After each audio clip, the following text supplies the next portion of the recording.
alternate humans exist in the Neptune capital city of Neomuna. Protectors called Cloudstriders cybernetically enhance themselves to watch over these people, to prevent threats like the darkness from invading. Today we're going to talk about the backstory of these Cloudstriders, their insane technology, and where the exo-strangers Pouka may have come from.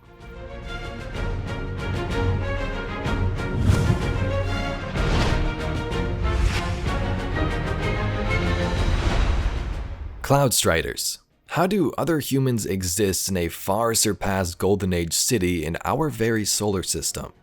Let's head back to the beginning of the Golden Age.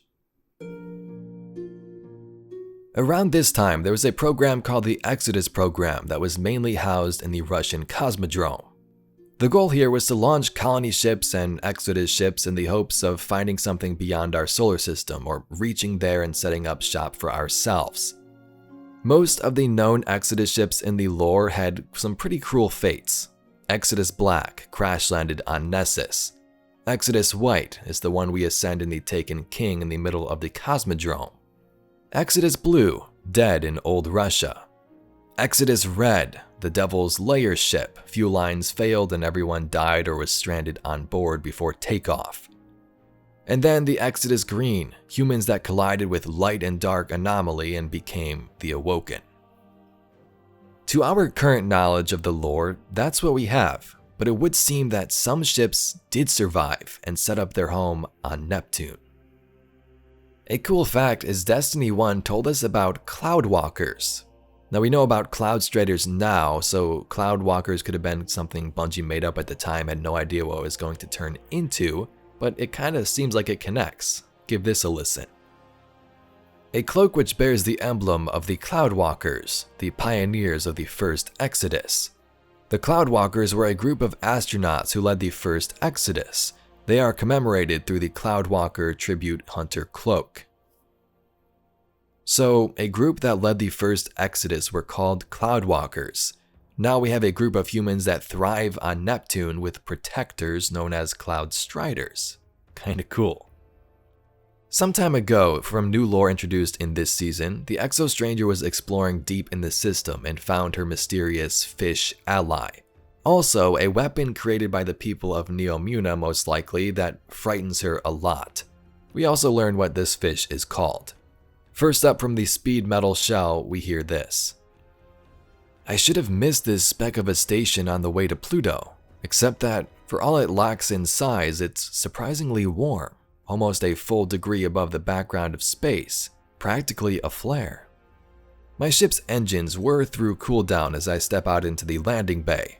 It's a stock design. Years ago, I could probably tell you which floor plan it used from the Fabridyne showroom, Ishtar registration, probably an observatory forgotten in the collapse.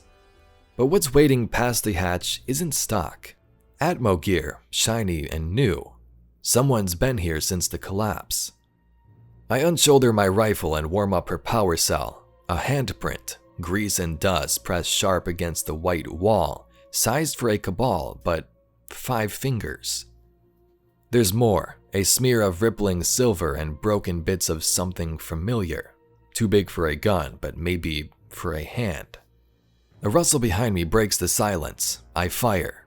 Don't shoot, Exo, a small voice begs. I'm just Toki. Her glowing lens pokes out from behind the doorframe.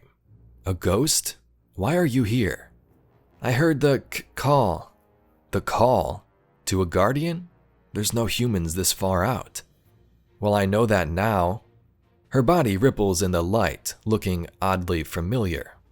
What's up with your shell? You like my silver? My friend showed it to me. Another ghost was crazy enough to come out here with you? No, ma'am, I met her here. Her fins coax something into view, a beautiful little mess of ribs and sails with 6 bright eyes appraising me. I reach for it, and Anna's tiny hands pull me into a hug. Her dress is dirty and she's crying. Grandfather's totally gonna freak, I think, as I pet her hair. It's okay. I'll help. I start as Toki's friend slithers into my hand and coos. I'll help, I realize.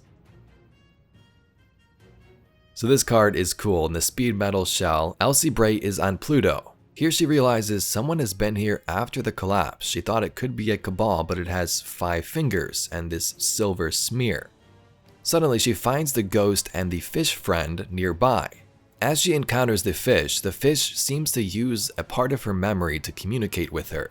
That was the part where it says, "And Anna's tiny hands pulled me into a hug." It seems this fish friend was in distress and explains it like it was crying. Elsie then responds with, "Yeah, I guess I'll help it." So we don't know, but it seems like a Cloudstrider or someone from this human civilization on Neptune made their way to Pluto at some point after the collapse, and this fish thing may have been stuck here. Either that person was killed or disappeared for some reason, and it wants Elsie Bray's help. It seems this Pouka could be from Neptune, but also think about the power it has, interacting with memory. Something that the darkness does. We learned this back in Witch Queen with Deep Sight. Also, Elsie wanted us to wield stasis and powers of the dark, so might there be a connection here between her, this Pouka, and the darkness? Apparently, Pouka in Irish, or however you pronounce this word, closely translates to ghost. So was this a hint from Bungie, a ghost of the darkness, or a creation on Neptune? In the Quicksilver Stormlore tab, the new exotic, we see some frightening information. This thing is a weapon from the Cloudstriders and Neomuna. In this card, it would seem the fish is watching Toki and the Exo Stranger analyze this weapon. At first, it tries to boot up and then fails, and eventually succeeds. Proximity. Exo model Bray _ special. Pouka, juvenile. Unknown extreme caution. Paracausal. Unknown. Said we were going home. I don't want to be on Ganymede. There's no one here. Exo. That's the point, Toki. No one dies if this goes Grey Goo on us. Register unknown equals Toki. Exo. This housing and frame replicate the scans I took. Not sure why it won't fire. Biometric equals unrecognized. Toki. If this doesn't work, may I have my pretty silver back? I like it better on me than in a gun. Your accessory came from a gun. Someone in the outer system is using weaponized nanomachines. I haven't seen that. That shouldn't mean you can just take other people's thing. I've seen everything, Toki. Pouka makes a contact call, to which Exo responds, almost everything. But I can't figure out from the scans how the original design propelled anything. Isn't that why you kept a piece of the original barrel? No. Someone spent some time etching that motto by hand. Seems respectful to keep it. I will never understand Guardians. So, someone out there has a weapon I've never seen before, don't understand, and don't know how to defend against. The closest thing we've seen to this is Siva, and these bugs are so far beyond that. Pouka makes a unison call. Get off that, fish. Dumb little critter, you'll blow yourself up. Go on. My silver is moving, Elsie. Register Exo model Bray _ special equals Elsie. New user reg equals Elsie.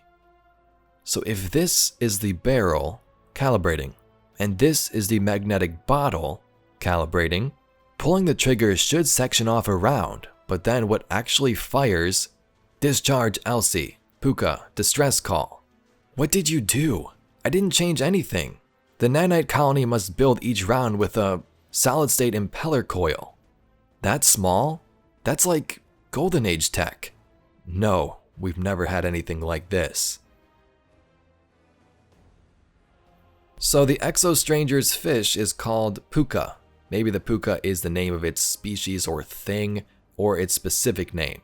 In that card, the Pouka is watching the ghost Toki and Elsie analyze this weapon, the Quicksilver Storm.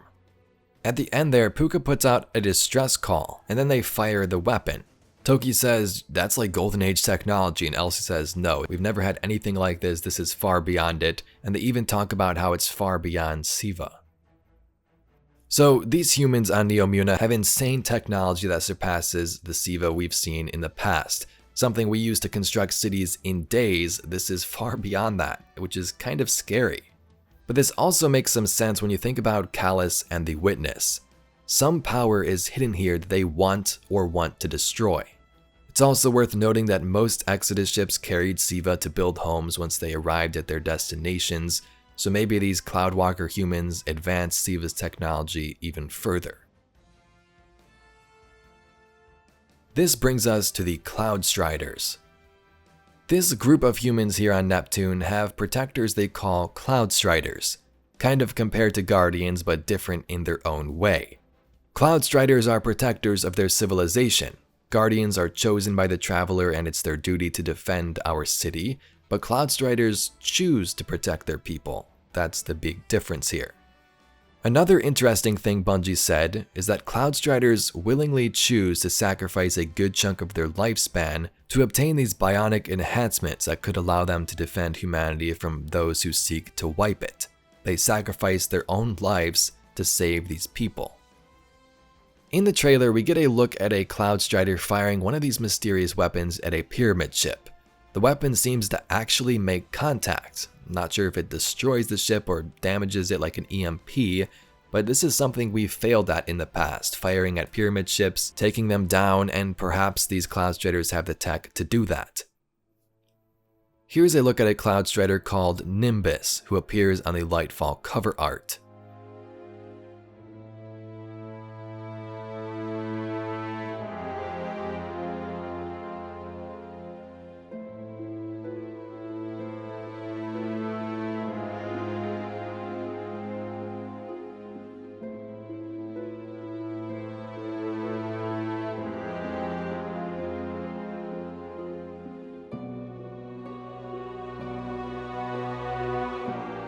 So that's what we know on Cloudstriders. It'll be interesting to see how they mesh with our Guardians though. Do they have hatred because they didn't want to be found? Or will they welcome us to their city to fight alongside them together to stop these big bad foes? Anyway Guardians, that's all we got for today's video. Let me know what other videos you'd like to see on Lightfall and this season in the comments below, and I thank you very much for watching. Hope you have a great day and I'll catch you Guardians in the next one.